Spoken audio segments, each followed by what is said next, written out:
मित्रांनो नमस्कार. मी आपला दोस्त शैलेंद्र भंडारकर. आज तुम्हाला मी दहीवरसाचा जो पान आहे त्याच्याविषयी माहिती देणार आहे. मित्रांनो, मी 2 दिवसापूर्वी दहीवरस म्हणजे दहीमन त्याचा व्हिडिओ टाकलेला आहे. मी 3 दिवसापूर्वी हे पान आणलं आहे, पाहू शकता मित्रांनो. दहीवरसाचं पान, दहीवरसाचं जे झाड असते दहीमनचं, त्याचं पान कसं असते, हे देठ चौकोनी असते आणि हे वाळलेलं पान आहे मित्रांनो.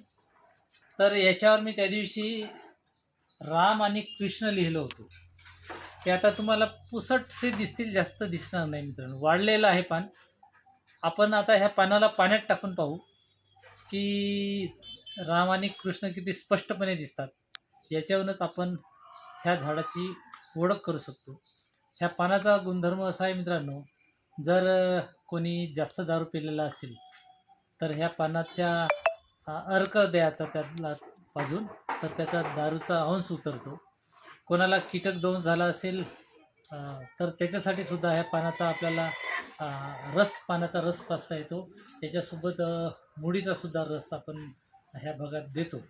तर कोणाला सुजन असेल तर ह्या सुजनवर हा पान याला तेल लावायचा सरसोचा आणि पान बांधून द्यायचा, त्याच्याने सुजन कमी होते. तर आपण मित्रांनो पाहू शकता. आमच्या लोकांना दाखवा मित्रांनो, बघू शकता आपण हे पान. आता आपण पाण्यामध्ये टाकू. जवळ या, बघू शकता. इथं काही दिसत नाही, पुसट दिसतं. आता आपण पाण्यामध्ये टाकू या पानाला.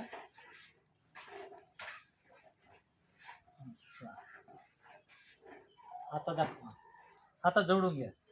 बघा मित्रांनो, हे इथं राम लिहिलेलं आहे स्पष्ट, आणि हा कृष्ण.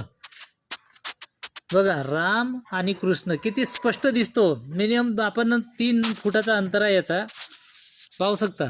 तर हीच ह्या झाडाची ओळख. आणि हा आपला फादर ट्री याच्यासाठीच आहे की अनेक गंभीर आजारावरती याचा औषधोपचार होतो, आणि म्हणून याला आमच्या भागामध्ये फादर ट्री म्हणतात मित्रांनो.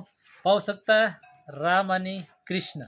तर मित्रांनो, आजचा व्हिडिओ कसा वाटला आपण जरूर लाईक करा, सबस्क्राईब करा आणि शेअर करायला विसरू नका, जेणेकरून अनेकांना दही वर्षाच्या झाडापासून प्रत्येकाचा आजार हा कमी व्हायला मदत होईल.